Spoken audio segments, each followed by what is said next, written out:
Welcome back to Sissy Maya. Make sure to subscribe to our channel to never miss an update.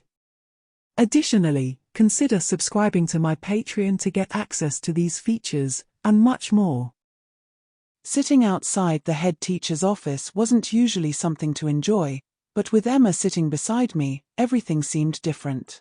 She was stunning, effortlessly beautiful, and popular, everything everyone admired. Emma was a year ahead of me, but I had seen her around school. Just catching a glimpse of her in the hallway would brighten my day. Yesterday had been the first time she had spoken to me. I was ahead of her in the line to get a soda and accidentally stepped on her toe. In my panic, I apologized, using her name. She looked at me curiously, asking how I knew it. I couldn't answer, just blushed and avoided her gaze. She smiled and told me I should watch where I was going. As others laughed, Emma simply smiled kindly. I grabbed my soda and ran. I liked watching Emma. She was different from the other girls. She moved through life and school with a cool confidence, a combination of kindness, strength, femininity, and gentleness that made me feel good just by being in her presence. Today, she had come to my classroom to tell the teacher that I needed to go to the head's office. We sat together now, waiting. Occasionally, she spoke to me, and little by little, I began to relax enough to respond. I was painfully shy, often labeled as the geek by everyone at school. I was the epitome of uncool. While I had done interesting things and made lasting friendships, at school I was the awkward guy that no one wanted to associate with. The only time a girl acknowledged my existence was usually to ridicule me. None of this helped when trying to converse with the most beautiful girl I had ever met. But here we were, and she was talking to me. She asked me about my interests, teasing me a little about why I'd been called out of class. Her teasing wasn't unkind, but I blushed furiously. Eventually, a teacher passed by. She stopped, turned back, and approached us, looking confused. I recognized her as Emma's English teacher. "Why are you here?" I tried to answer, but Emma beat me to it. I told him the head wanted to see him. "I see," the teacher said.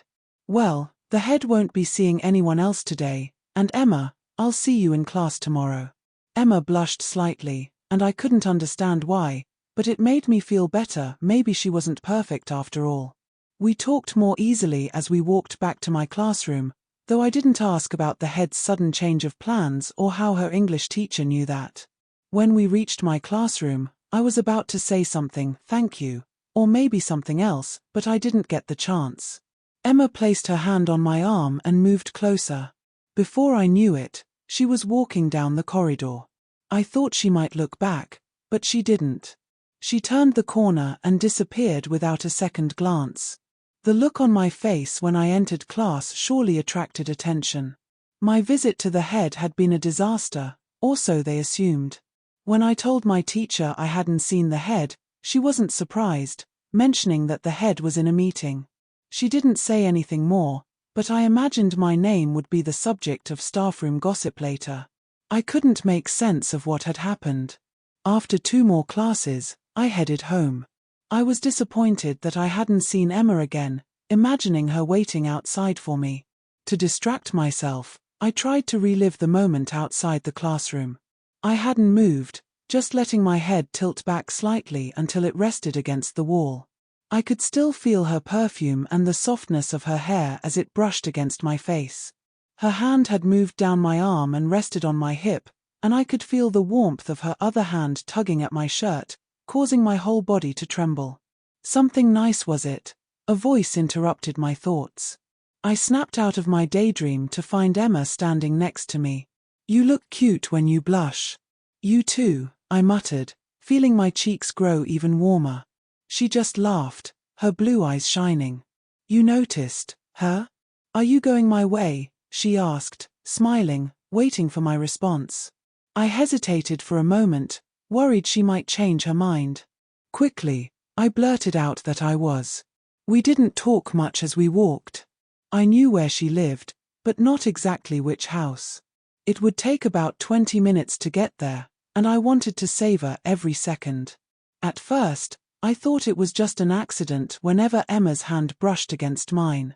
But one day, as we had to pass by two older women chatting, Emma insisted I go ahead. As she moved alongside me again, it became clear that her hand touching my bottom wasn't an accident. It was discreet but definitely intentional. The women didn't notice, but I certainly did. I'd never had a girlfriend, but I imagined this was how boys acted around girls. But this was different. The beautiful girl I admired was making a move on me, just like I assumed many boys had done to her before. It didn't make sense that she'd do this just because it was something boys did, but I wasn't complaining. The feeling was thrilling, and I found myself moving closer not so I could touch her hand, but so she could touch me if she wanted to. "Do you like that?" she asked. "What?" I responded, still unsure. "When I touch my hand against yours." "Yes," I choked out. "Did you like it when I touched your bottom?" "Yes," I replied, hesitant but honest. "Did you like being kissed?" I couldn't answer, so I stopped walking. Emma had to take a step back, then sighed softly before moving closer, just like she had outside the school. She held me gently, and for a moment, I considered reaching out to touch her. But her hand gently stopped me, and I kept my hands by my sides as she kissed me. Her lips were soft, and though I responded, it was Emma kissing me, and it felt like heaven. "I knew it would be nice to kiss you," Emma said. "Me too. You thought about me kissing you?" My mind went blank. I couldn't find the right words, so I tried to smile. She laughed, saying she knew what teenage boys were like. I blushed deeply and tried to deny being like other boys, saying that kissing her was far better than I could have imagined. "I'm glad I didn't disappoint you." We walked on, reaching her house. I hesitated at the gate, expecting Emma to just say goodbye before I left. "I could catch another bus nearby."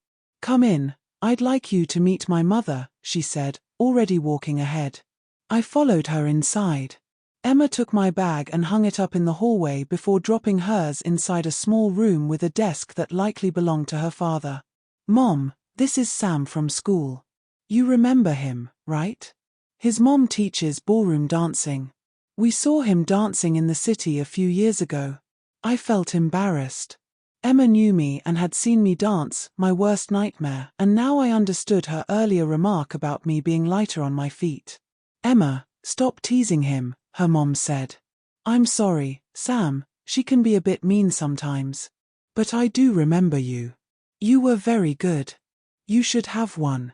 We were there to watch Emma's cousin, and she pointed you out. She thought you were wonderful." "Nice to meet you," I said, offering my hand. Her mom smiled and kissed me on the cheek. "Nice to meet you, too, Sam. Call me Bev, please. Now, come on, I've made some snacks." We sat in the kitchen, and as I relaxed, I realized the table was set for a guest. The conversation flowed around me, occasionally including me, but mostly it was Emma and her mom sharing stories about their day.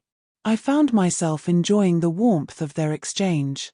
Emma spoke about our school in a way I didn't recognize. Hers was a place where the sun always seemed to shine. My school, on the other hand, felt like it rained every other day. Her mom worked in a department store, and she shared stories about her day, mentioning how even the shoplifter had been polite while waiting for the police to arrive. I felt at ease, something I didn't always experience at home. My mom was kind, but she worked hard at her dance school, and I often found myself retreating to my room. Maybe that was why my home life didn't feel as vibrant as it did here. There was something alive in this kitchen, something I didn't quite understand, but it made me feel comfortable. Maybe this was just how it felt to be in a girl's home. When Emma asked if I wanted to listen to some music, I realized I had zoned out. "He does that, drifts off into his own world," she said, smiling. Her mom scolded her, but she was smiling, too. "Go on, you two. I've got laundry and ironing to do." Emma's room was perfect, full of feminine touches and the soft scent of perfume. I was in awe that I was here with her. When the music began, I froze. Violins scraped against a heavy beat, and I hoped she wouldn't ask if I liked it. I used to think that when Emma's hand brushed against mine, it was an accident. But one day, as we passed by two older ladies talking, Emma insisted I go first. As she moved beside me again, her hand brushed against my bottom, not an accident, but intentional. It was subtle, but I could feel it. I had never had a girlfriend, but I imagined this was how boys acted with girls. Yet this was different. The beautiful girl I admired was making a move on me, just as boys probably had with her. It didn't seem to make sense that she would do this just because it was something boys did, but I wasn't complaining. The thrill was enough for me to move closer, not to touch her hand, but to give her the chance to touch me if she wanted to. "Do you like that?" she asked. "What?" I replied, still unsure. "When I touch my hand against yours." "Yes," I managed to say, though I was nervous. "Did you like it when I touched your bottom?" "Yes," I answered, still trying to understand everything. "Did you like being kissed?" I couldn't answer, so I just stopped walking. Emma had to take a step back and then sighed softly, moving toward me in the same way she had at school. She held me gently, and for a moment, I considered reaching out to touch her. But she guided my hand to rest against her back instead, and I let it stay there. Emma's hand was now at my chest, gently squeezing my sides. Her other hand moved behind my head as she kissed me deeply. I felt her knee moving against my thigh, and when I tried to respond, she gently redirected me. It was then I realized I didn't know what I was doing, so I just focused on relaxing and enjoying the moment. The inevitable happened. I could feel myself getting excited and was desperately trying to hide it from Emma, not wanting her to notice. I was embarrassed and ashamed, but I couldn't stop the feelings. It was a mix of pleasure and fear that Emma might get upset and tell me to leave. "That was nice," she said, smiling. "I don't think I've ever enjoyed kissing anyone so much." I stammered a thank you, trying to mask my nervousness with excitement. "I need to use the toilet," she said. "You can use mine. It's through that door." "I'll use my mom's." She kissed me gently and left the room. I hurried to the bathroom, pulling my pants off in a panic. I realized with dread that they were a mess. I looked around for a plastic bag, but there was none. I glanced out the window, but there was no way to throw them out and retrieve them. Her room faced the back. Then the door opened slightly, and Emma's hand appeared, holding a pair of her panties. "I thought you might need these," she said. "You can wash your own in the sink if you want. They might dry on the towel rail." I felt utterly humiliated. What could I say? I was speechless, and Emma already knew. I washed myself and put on her panties, light blue with a tiny pink ribbon at the front. Without the ribbon, I wouldn't have known which side was the front. They were surprisingly comfortable. I put my trousers back on and went out. "I thought you were going to stay in there forever," Emma said. "I wanted to," I replied, and she hugged me, kissing me again. "Why? It was great. I loved kissing you and I love knowing you're wearing my panties." "Really?" "Of course. Turn around. You can just about see the outline. They look lovely on you. You can keep them if you'll wear them to school tomorrow."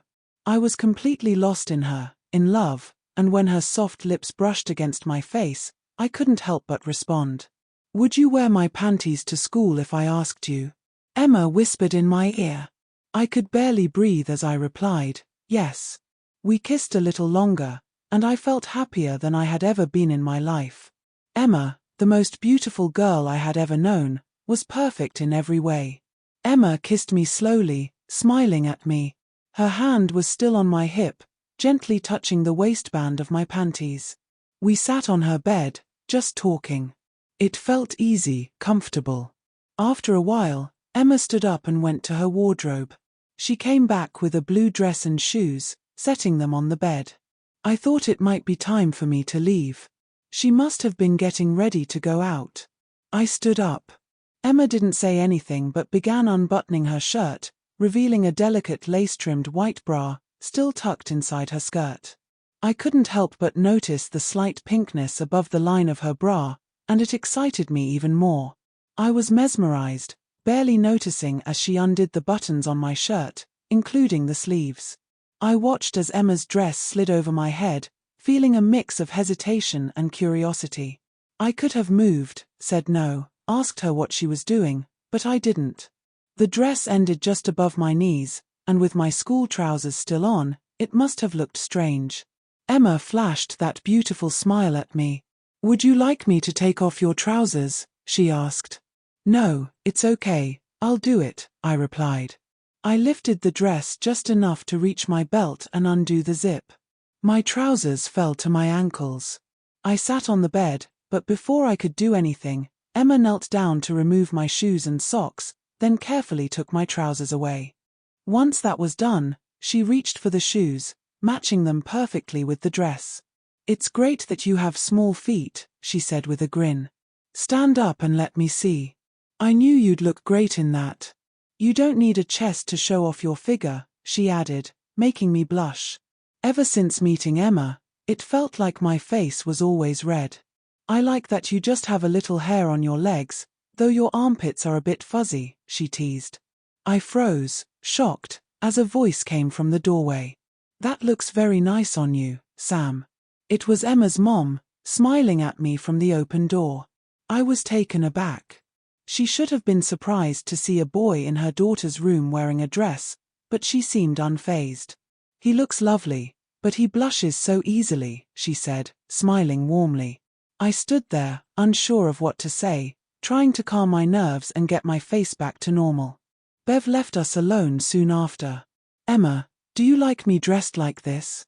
I asked, still feeling a bit awkward. "Yes, Sam, I love it." "Why?" I was curious. "I don't know," she said softly. "Since yesterday, I've only thought about how you'd look. I've always wanted a boyfriend who would wear a dress." She called me her boyfriend, and my heart skipped a beat. "Emma, did you plan all of this? I mean, calling me out of class?" I asked. "Yes, I did," she replied. "What about your mom? I don't want her thinking I dress like this all the time. Do you want me to talk to her?" she offered. "Please, will you?" Emma nodded and left the room, returning after a while. "It's okay now. I told her you agreed to wear the dress if I had intimate moments with you." "Emma, please don't say that to her. She'll kill me. Please tell her it's not true. Isn't it?" Emma replied with a mischievous smile. "Why are you wearing the dress?" "Because I like you and it's what you wanted," I admitted. "I do like you, Sam, very much," she said softly. "And I love that you're wearing the dress. You look lovely in it, much better than how you dress as a boy. I know they call you a geek at school, but you look so much nicer now. Please, Emma, tell your mom it's not how it looks," I begged. "Okay, I'll tell her you just wanted to see how it felt," Emma said. "No, please tell her it was your idea and I just put it on for you to see if it was too short. Sam, she bought the dress for me. She knows it doesn't fit me now. My mom will be okay with it. She won't tell anyone. Please, Emma, tell her I don't dress like this all the time," I pleaded. Emma agreed and left the room again. I stood there, facing the open wardrobe. If I moved slightly, I could see my reflection in the mirror. I looked okay. The dress didn't seem out of place on me. I might have even looked less awkward than usual. Emma was right, I certainly didn't look like a geek. Just then, Bev walked in, carrying a pile of clothes. The warm smell of freshly ironed cotton filled the room. She placed the laundry on a chair and sat down on the bed, patting the spot next to her. I sat beside her, and she gently placed her hand on my arm. "Emma told me, and it's okay," she said kindly. "I know you're a sweet boy, and I'm glad you're Emma's friend. She thinks you look lovely in that dress, and I agree. You really do look beautiful. You're welcome to come here anytime." She stood up and gathered the pile of laundry from the chair. I thought our conversation was over, but she surprised me by saying, "I sorted these for you. They should fit nicely. There are a couple of other dresses in Emma's wardrobe that she doesn't wear anymore, and even a bridesmaid's dress you might want to try for fun. It's not really suitable for them all, but you might enjoy wearing it." I was speechless. Emma must have told her about my desire to wear the dress. Bev smiled at me in a gentle, understanding way. It felt comforting, but I didn't know how to respond. Other than my mom, I hadn't received much understanding, and even then, this felt different. My silence seemed to communicate something because Bev returned to sit beside me, this time holding a small plastic toolbox.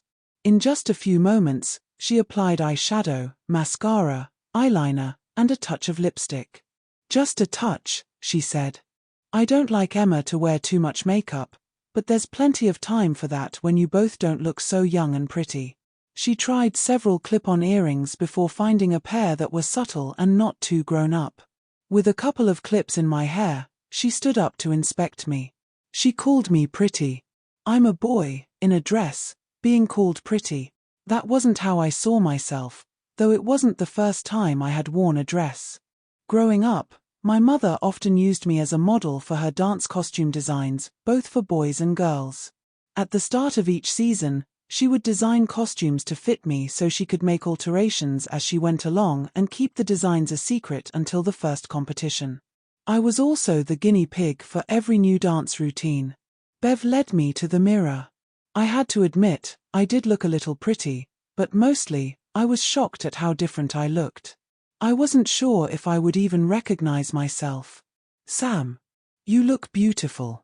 Even more beautiful than I imagined," Bev said, her voice filled with admiration. It would have been rude not to thank her, so I did, which earned me a kiss and promises that she hoped I would enjoy wearing a dress more often. "Why don't we go out?" Emma suggested, interrupting the moment. I still loved her, but I had started to sense a different side of her, one that might just shatter the image I had of her as an angel. I could tell from the look of shock on my face that Bev had noticed. "I think you'll enjoy it, Sam. Nobody will recognize you, probably not even your mom. Actually, maybe we should invite her," Bev said, speaking matter-of-factly, like it was something that just had to happen. "No, please, don't call my mom," I pleaded. "I'll just call her and let her know you're here with Emma. We'll drop you home after dinner," Bev said reassuringly. Somehow, I found myself agreeing to go out dressed as a girl. I didn't know anyone in Emma's neighborhood, but I was still shaking as I walked out the door. Emma was clearly enjoying herself. She whispered to me, "I thought it would take weeks to get you outside." What else did she have planned? I was afraid to ask, but I felt a little safer with Bev around. Maybe she would say no, and this would be the last time. Perhaps Emma and I could go back to a regular boy-girl relationship, because despite my fear, I still thought Emma was the most beautiful and attractive girl in my life. As we walked to the car, it suddenly hit me I was the only one in a dress. Emma was in jeans, and Bev was wearing slacks. "I'm really nervous. This is the first time I've ever done this," I confessed. Bev glanced back at me with a smile. "Really? Your mom never takes you out to eat?" We all laughed at that, and it broke the tension. The conversation shifted. "Mom, do you think Sam should go to school wearing a skirt?" Emma asked teasingly. "Would you like that?" Bev asked kindly. "No, but I think Emma would like me to," I said, unsure what else to say. "What else would you like, Emma?" Emma didn't seem bothered by the question. She was sitting beside me now, her left arm resting on my shoulder, holding my right hand on her knee. She looked radiant, clearly happy with our date. "Sam, you're a beautiful girl." "Samantha, that sounds much better," Emma said, smiling at me. She clearly had a lot of plans for me. Bev laughed. "Don't worry, Samantha. I won't let her bully you into anything." Emma pretended to pout, but we all laughed together. The meal was enjoyable, my favorite pizza, but I had never enjoyed it so much. Bev and Emma talked and laughed, and I joined in as much as I could. No one paid us any attention. I was a little nervous about ordering. I told Bev I'd have the same as her, hoping she would order too, but no, she just ordered for herself, and when I hesitated too long, the waitress offered to come back. When I finally placed my order, there was no reaction from the waitress. She just wrote it down and left. I was relieved, at least I didn't have to eat the same as Bev. Why go to a pizza place and have a salad? I ordered a slice of 4-cheese pizza with a baked potato. Emma had a slice of Portuguese pizza and ordered diet sodas for all of us. We girls have to watch our weight, she said. Apparently, this didn't apply to dessert, because we all had the same death by chocolate dessert. Bev seemed to be enjoying herself too. She was a nice person, and she and Emma seemed to get along really well. After the meal, we walked around some stores near the restaurant before heading to the car park. I didn't really join in on the conversations about clothes in the windows. I didn't know enough to offer an opinion. As we walked by the windows, I could see my reflection. It wasn't the image I was used to. Whether I looked pretty or not, I didn't know, but I definitely didn't look like a boy anymore. Emma was watching me, and I could tell she was loving it. For her, this was more than just being out with a girlfriend. She had arranged this, and she was happy with her work. When we passed a formal evening wear boutique, I don't know what happened, but I heard myself say, "That's gorgeous," as I looked at a coral satin, off-the-shoulder, figure-hugging dress with white detailing, a slit up one side, and diamond designs across the diaphragm. Emma and Bev exchanged glances before bursting into laughter. They found my reaction to the dress amusing, and it wasn't as awkward as I expected. I realized I might know more about dresses than I thought, especially evening wear. Of course, I couldn't tell them that the only dresses I had worn before today were similar, though probably more elaborate, and split on both sides to allow for more movement while dancing. As we walked away from the store, Bev paused and glanced back at me. "Samantha, I just realized something," she said. "You walk so well in those shoes, better than most girls." I blushed at the compliment. It felt easier to accept it as that rather than a question about how I had managed to learn so quickly. It was true, though. At first, the feeling of being so close to the ground was unfamiliar, but they were easier to walk in than the 4- and 5-inch heels I'd worn while learning new steps with my mom. It was still early, but since tomorrow was a school day, we headed back to the car and began the drive home. I wasn't paying attention to anything but Emma as Bev drove us. Emma was talking, telling me how wonderful the evening had been, and whispered in my ear that she loved that I wore a dress for her. I felt elated, wishing she would kiss me again, but I had to be content with the warmth of her hand on my leg as she spoke. When Emma finally noticed the effect she was having on me, she whispered, struggling to keep her composure, "We'll have to hold back a little." The car pulled up in front of a house, but it wasn't Emma's, it was mine. "I thought you were taking me to your house." "I need to change," I said, confused. "Emma said you wanted to go straight home," Bev replied. "I can't go home like this, I'm wearing a dress," I protested. "Doesn't your mom know? Hasn't she seen you in a dress before?" Bev asked. Before I could answer, I saw the front door open, and my mother walked outside, clearly having seen the car pull up. I thought about begging Bev to drive on, but I knew she wouldn't. Bev got out of the car and went to greet my mom while I stayed inside with Emma, my eyes down, close to tears. "Everyone at school is mean to me. Why shouldn't you be too?" I muttered, barely able to speak. "Sam, I'm sorry, I didn't think it would be so bad. I like you, and I want us to be more than friends," Emma said softly, and I couldn't believe what I was hearing. Was she really setting me up to be humiliated in front of my mother? "Sam, I'm sorry. You look lovely, and, well, you looked so happy tonight," she continued, clearly regretting what had happened. "Emma, you're trying to control my life." "You can't do that," I said, my voice trembling. "My mom says the same thing. I guess I organize people too much." "I'm sorry," Emma responded. "Emma, do you like me because I'm wearing a dress, or do you want me to wear it because you like me?" I asked, unsure what she really wanted. "Sam, I've been thinking about you since I saw you dancing. I wanted to meet you, but you never even looked at me in school," she said, her voice quiet. "Of course I saw you, every day," I replied. "I hated being in the sports hall, but I knew you would be there. I went just to see you, even if I had to face humiliation every day." Emma cut through the tension and pulled me into a hug. We were both crying when my mom opened the door and saw us. "Sam, why don't you come inside?" "You too, Emma." Sitting in the kitchen, with tissues and red eyes, I thought for a moment that no one would say anything. But while my mom busied herself with making coffee for Bev and tea for Emma and me, I could see Bev was eager to explain things. "It seems that Emma and Sam have wanted to meet each other for years but only met yesterday. I know Emma has mentioned Sam to me several times," Bev said. "Is Emma the girl you liked from the debating team?" my mom asked. I nodded, and Emma smiled. A warmth spread through me, knowing that Emma had felt something for me too. It was bittersweet, realizing how different my life might have been if I had had the courage to talk to her sooner. She was popular and confident, so why hadn't she approached me?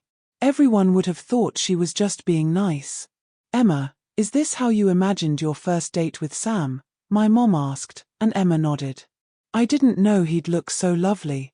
He's even nicer than I imagined, and I never thought he'd like me the same way I like him." I smiled at her and sat up straighter in my chair. It was comforting to know that she hadn't been cruel.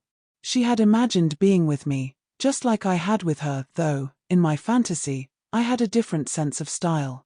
My reaction didn't go unnoticed, and my mom and Bev exchanged glances. "Well, it seems Emma got her wish for a first date. What about you, Sam? Was it a good first date for you?" my mom asked. I thought about it and realized that my own fantasy of our first date had been about Emma forgiving me for being a geek. I never imagined we'd have so much to talk about or that we'd enjoy each other's company this much. In my dream, Emma was kind, almost charitable, and after a while, she might have learned to love me. But this was so much better than that. "Yes, better than I ever imagined," I replied, a smile spreading across my face. Emma was beaming now, and I could see her lips move to say thank you, but no words came out. It was my mom who broke the silence. "Emma, is this a one-time thing, or would you like Sam to wear dresses more often?" she asked, her tone light but curious. My eyes met Emma's, and she nodded. I turned to my mom, who was smiling warmly. Maybe this was something she had always wanted too. Emma and her mom said their goodnights, and I kissed Emma, or rather, she kissed me, just as she had before. How she could do that with our moms watching, I didn't know. But they found it amusing. My mom and I didn't discuss it before going to bed, but she gave me some cleansing cream and moisturizer, showing me how to use them. She stood behind me at the mirror, arranging my hair, imagining what it would look like longer and styled differently. She found a nightdress for me and kissed me goodnight, the first time she'd done that in a long while, though perhaps it had been a long time since I had allowed her to. I slept well that night, but when I woke up in the morning, I wondered if it had all been a dream or maybe a nightmare. No, I was still wearing the nightdress. It was white cotton with delicate designs across the neckline and sleeves, falling to my knees with a lace-trimmed hem. When I went into the bathroom, I noticed some changes. My old red robe was gone, replaced by a long blue one I recognized from my cousin, perhaps left behind some time ago. Maybe the nightdress had been too. The bath soap was missing, and my mom had moved her gels and creams to a more convenient place by the side of the bath. I was still processing it all when I heard my mom call through the door.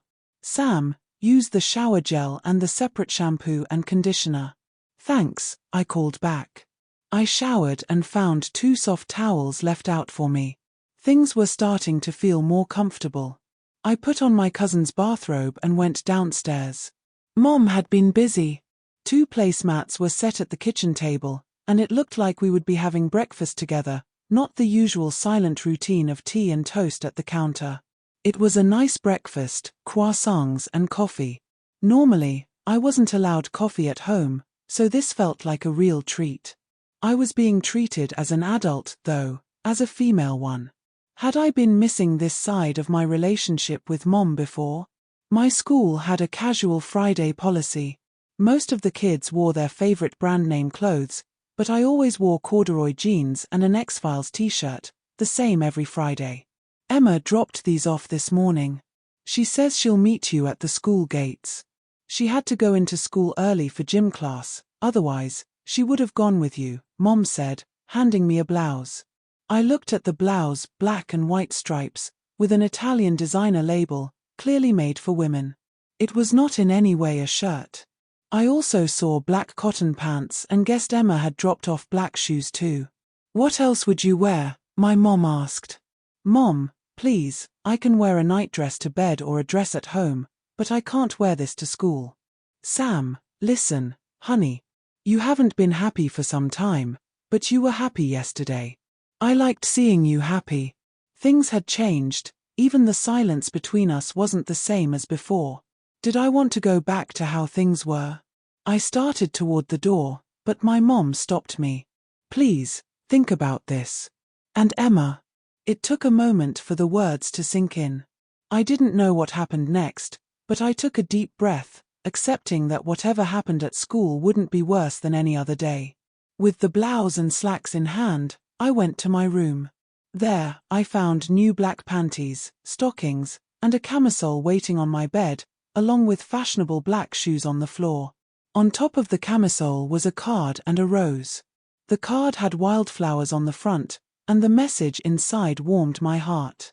I held the rose in my hand as I read the note. My beautiful Samantha, I love you. My heart has never been happier than now, my dreams have come true. I know we will share joy and happiness together. Love, Emma. I didn't cry, though I wanted to. I held it back as I dressed. Soon, I was with my mom in the hallway, carrying a more appropriate school bag than my oversized satchel. Now, I had a leather bag, not big enough for the books I usually carried, but enough for the new essentials of my life. Mom helped me with my hair and applied a little makeup. The stockings felt good on my legs, and the camisole was soft and silky. I felt like I had been missing these simple pleasures. I took the bus to school as usual, though Mom offered to drive me. I thought it wouldn't change anything if I took the easy way out now. The other students on the bus glanced at me, but not unkindly, just wondering who the new girl was. I sat beside a girl I recognized from junior school. She was shy, so I knew she wouldn't talk to me, she never had before. It felt nice, starting over, nobody knowing who I was or what my history was. No more geek. It took 40 seconds before the girl started talking to me. She complimented my blouse, said she liked my shoes, but thought they would look better with a skirt. I thanked her and told her her pink dress was lovely and her shoes were perfect. She told me about her teachers, most of whom I had known when I was her age. She liked them all and loved school. Emma was waiting for me as promised. I had the rose with me and handed it to her. She kissed me on both cheeks, like the girls always did. She was happy to see me, though she had a little doubt about me coming to school. If I hadn't, what would you have done? She asked. I would have gone to your house after school, told you I loved you, and that wouldn't change, no matter what you wore. Really? Of course. It's you I love, not how you dress. But you look so lovely, it makes me feel so good just looking at you. What should I do? I could go home, change, and Emma would still love me, still be my girlfriend, and would still be happy forever. Come on, I want you to meet my friends. My heart raced as I saw them approaching. Should I run? Too late. I knew all their names, but we still went through the introductions. Each one gave me a kiss on the cheek. Emma didn't say anything more about me than my name. If they knew who I was, I couldn't tell. Emma held my hand as we stood there while they chatted about fashion, boys, and the injustice of school nights. I didn't say much, and no one seemed to mind. They continued, fully absorbed in their conversation.